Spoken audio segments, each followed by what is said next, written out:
अस्सलाम वालेकुम दोस्तों, मेरा नाम है हसीब शफ़क़त और आप देख रहे हैं हंसी टीवी। दोस्तों, वैसे तो हॉलीवुड इंडस्ट्री के अंदर इस्लामोफोबिया और एंटी मुस्लिम ख़ुसूसन अरब के मुसलमानों को एक अनपढ़, जाहिल और अयाश कौम के तौर पर दिखाना वैसे ना तो कोई नई बात है और ना ही कोई ढकी छुपी, क्योंकि नबी पाक सल्लल्लाहु अलैहि वसल्लम का ताल्लुक भी अरब कबीले से था, जिसकी वजह है सिर्फ़ और सिर्फ एक खौफ, और वो खौफ है इस्लाम की बढ़ती हुई मकबूलियत और लोगों का दीन इस्लाम मज़हब की तालीमात को समझ कर इसे कबूल करना। क्योंकि हर इंसान दीन फितरत पर यानी कि मुस्लिम ही पैदा होता है, जिसे बाद में इसके घर के लोग और बुजुर्ग अपनी तालीमात के ज़रिए सीधे रास्ते से भटका देते हैं। मगर सच जानने की जुस्तजू इंसान की फितरत के अंदर शामिल है, जो इसे आखिरकार एक रोज़ हकीकत तक पहुँचाई देती है। एक रिसर्च के मुताबिक 2030 तक दुनिया के अंदर इस्लाम के पैरोकारों की तादाद ईसाईयत को भी क्रॉस कर जाएगी, और मगरबी दुनिया ऐसी खौफ का शिकार है कि इससे पहले कि इन्हें वो दिन देखने पड़े, ये किसी भी तरह से साजिशें करके मुसलमानों के फैमिली सिस्टम को तोड़ दें, औरतों के अंदर आज़ादी के तरीक़ों को पैदा करें, इन औरतों को और इनकी औलादों को लिबरल बनाने की कोशिश करें, जिस मकसद के लिए इनकी खुफिया NGOs दिन रात काम कर रही हैं। जिससे एक तरफ तो ये होगा कि मुसलमानों की नस्ल तेज़ी से नहीं बढ़ेगी, और दूसरी तरफ ये होगा कि जो नस्ल मौजूद होगी, इनकी जहन साजी इन फिल्म इंडस्ट्री के प्रोपेगेंडा और इस्लाम मुखालिफ जज्बात को पैदा करके की जाए, ताकि एक मुसलमान का बच्चा सिर्फ वही सोचे जो इसके मज़हब का चेहरा ये लोग अपनी फिल्म्स के ज़रिए दुनिया के सामने पेश करना चाहते हैं। और यही वजह है कि हर एक हॉलीवुड फिल्म के अंदर आपको मुसलमान गुर्बत के मारे या अयाश औरतों पर जुल्म सितम करके इनके हकूक़ सल्ब करने वाले, यानी कि ज़बरदस्ती करके इनके हकूक़ से महरूम करने वाले दहशतगर्द या फिर विलन के करैक्टर के अंदर ही नजर आएंगे। कोई एक भी मुसलमान इन फिल्म्स के अंदर आपको किसी सुपर हीरो, किसी कौम और मुल्क का खैर ख्वाह, इंसानियत को बचाने वाले करैक्टर के तौर पर कभी नजर नहीं आएगा। इसके अलावा इन फिल्म्स के अंदर वुमेन एम्पावरमेंट और इन्हें एक सेक्सुअली अट्रैक्टिव करैक्टर के तौर पर पेश करना भी इनके एजेंडा के अंदर शामिल है,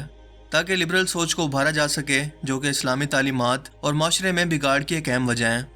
और इन फिल्म्स को अमेरिकन मिलिट्री बाकायदा फंड करती है। सिर्फ 2017 तक 800 फीचर फिल्म्स और 1100 ऐसे टीवी शोज थे जिन्हें बाकायदा US डिपार्टमेंट ऑफ डिफेंस ने ना सिर्फ एंटी मुस्लिम प्रोपेगेंडा के लिए बाकायदा फंड किया, बल्कि अमेरिकन मिलिट्री ने यह शर्त रखी कि अगर फिल्म का कोई सीन मिलिट्री या फौजी कार्रवाई पर बेस करता है तो इसे सिर्फ इसी सूरत के अंदर फिल्माने की इजाज़त होगी जब हमारी मर्जी का स्क्रिप्ट इसके अंदर शामिल हो। मसलन अमेरिकन स्नाइपर फिल्म, जो कि इराक के अंदर मुसलमानों की तबाहहाली और बेबसी का मजाक बना रही है, मुसलमानों को दहशतगर्द और जालिम कौम के तौर पर पेश करके इस्लाम का चेहरा मस्क करने के लिए अमेरिकन मिलिट्री की मदद के बगैर इस तरह की फिल्म्स की शूटिंग करना मुमकिन ही नहीं है। अमेरिकन मिलिट्री को इस फिल्म के अंदर इंसानियत का हीरो बनाकर और अमन के लिए इसकी कोशिशों को हाईलाइट किया गया है, और हद तो ये है कि 2015 के अंदर यह फिल्म इस प्रोपेगेंडा के लिए बेहतरीन फिल्म का ऑस्कर अवार्ड भी जीतती है। इसके अलावा readers of the lost arc, Aladdin, delta force, true lies, the mummy और बेशुमार ऐसे टीवी शोज शामिल हैं जिसके अंदर अरब और मिडल ईस्ट के मुसलमानों के खिलाफ नफरत को एक प्रोपेगेंडा के तहत या एक साजिश के तहत भड़काया गया है। लेकिन ना सिर्फ मुसलमान बल्कि खसूसन अरब के मुसलमान, बल्कि अल्लाह ताला और मोहम्मद सल्लल्लाहु अलैहि वसल्लम की ज़ात के खिलाफ नफरत अंगेज सीन 2020 में सबसे ज़्यादा इंतजार की जाने वाली DC सीरीज़ की super hero film wonder women 1984 के अंदर भी हमें देखने को मिला, जहाँ पर हम एक फ़ाइट सीन के दौरान एक्टर क्रिस पाइन को एक टैक्सी के अंदर बंद देखते हैं, और गाड़ी में इसके फ्रंट पर अल्लाह और मोहम्मद सल्लल्लाहु अलैहि वसल्लम का नाम भी मौजूद है, जो कि आमतौर पर हम भी बरकत के लिए गाड़ियों में लगाते हैं। लेकिन ये शख्स गाड़ी की टक्कर के बाद जब इस गाड़ी से बाहर निकलने के लिए इन दोनों नामों को अपने हाथों से एक साइड पर फेंक कर बाहर निकलते हुए हमें नजर आता है, बिल्कुल एक यूजलेस या बेकार चीज़ की तरह इसे साइड पर फेंक कर। अस्तगफिरुल्लाह। आप ज़रा गौर से इस क्लिप को देखें और ख़ुद फैसला करें कि क्या ये महज इत्तफाक हो सकता है। बिल्कुल नहीं, क्योंकि इस तरह की ब्लॉकबस्टर फिल्म्स पर अच्छा खासा बजट लगाया जाता है, स्क्रिप्ट के हर एक सीन को प्लान किया जाता है, स्क्रिप्ट तैयार होने से पहले इसकी कहानी और अता के साइंस के कॉन्सेप्ट पर भी बाकायदा रिसर्च की जाती है। तो क्या इस सीन को रिकॉर्ड करने से पहले ना तो डायरेक्टर, ना ही प्रोड्यूसर और ना ही एक्टर को इस बात का इल्म नहीं होगा कि ये किस कदर तौहीन अमेज और मुसलमानों के जज्बात को मजरूह करने वाला सीन है। जबकि इस फिल्म के अंदर विलन के तौर पर मिस्र के एक अरब मुसलमान को तेल और दौलत का भूखा एक जालिम इंसान जो कि अपने दीन को लेकर बहुत ज़्यादा ज़िद्दी है, इस करैक्टर के तौर पर पेश किया गया है।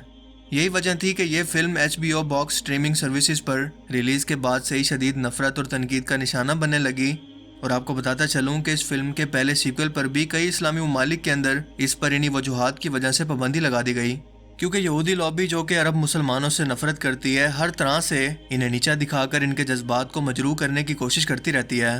اسی لیے اس فلم کی لیڈ کریکٹر یعنی کہ ونڈر وومن کا کردار نبھانے والی ایکٹریس گال گیڈٹ نہ صرف یہودی مذہب سے تعلق رکھتی ہے بلکہ اسرائیلی ملٹری کے اندر باقاعدہ سروسز سر انجام دے چکی ہے۔ یہ باقاعدہ ایک یہودی ایجنٹ ہے جسے اسی پروپیگنڈا کے لیے ایک مشن کے طور پر ہالی ووڈ فلم انڈسٹری کے اندر داخل کیا گیا ہے، یا ولگر قسم کے لباس کے اندر دکھا کر اسے گلوریفائی یا ہائی لائٹ کیا گیا ہے۔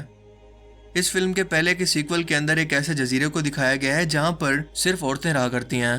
انہیں زندگی گزارنے کے لیے یا دنیا کے کسی بھی معاملات کے اندر مردوں کی کوئی ضرورت نہیں ہے۔ اس کے علاوہ فیمنزم کو خوبصورت بنا کر پیش کیا گیا ہے تاکہ ہر مسلم لڑکی کا اس کے لباس سے لے کر اس کے کریکٹر تک کو آئیڈیل بنایا جا سکے،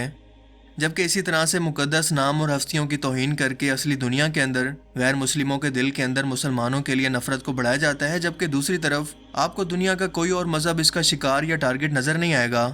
یعنی کہ ہمیشہ دین اسلام کو ہی ٹارگٹ کیا جائے گا۔ اور ظاہر ہے کہ پتھر بھی ہمیشہ اسی درخت پر لگتے ہیں جس پر پھل ہوتے ہیں۔ اس کے علاوہ اس فلم کے اندر زوس نام کے خدا کا ذکر بھی کیا گیا ہے جو کہ انسانوں کی طرح دکھتا ہے مگر انسانوں کو پیدا کرنے والا خدا ہے۔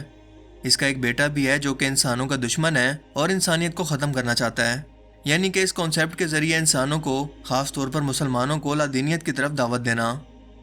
فی الحال ونڈر وومن 1984 کو 25 دسمبر 2020 کو آن لائن سٹریمنگ سروسز اور امریکی سینما کے اندر ہی ریلیز کیا گیا ہے، لیکن اگر اسے دنیا بھر کے اندر کیا جاتا تو حالات ذرا مختلف ہوتے ہیں۔ لیکن افسوس تو اس بات کا ہے کہ ہم بطور مسلمان آج بھی اس سب توہین اور باقاعدہ ذہن سازی کو آرٹ کا نام دے کر یا محض اتفاق کہہ کر خود کو تسلی دیتے ہیں، جس سے ان لوگوں کے حوصلے ایسے شیطانی کاموں کے لیے مزید بڑھ جاتے ہیں۔ اسی لیے آج ضرورت اس بات کی ہے کہ ہم لوگ اکٹھے ہو کر یا متحد ہو کر نہ صرف ان فتنوں سے ایک فوجی کے طور پر لڑیں بلکہ اپنی آنے والی نسلوں کے اندر ان سے متعلق شعور کو بھی پیدا کریں، جو کہ ہماری ذمہ داری ہے۔ ایسے لوگوں کے لیے جو کہ معاشرے کے اندر فساد اور فتنے کا باعث بنتے ہیں۔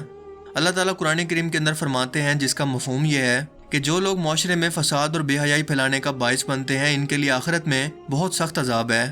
اور یہ بھی کہ شیطان کے منصوبے مکڑی کے جالے کی طرح کمزور ہوتے ہیں جنہیں ایمان کی طاقت فوراً تباہ کر دیتی ہے۔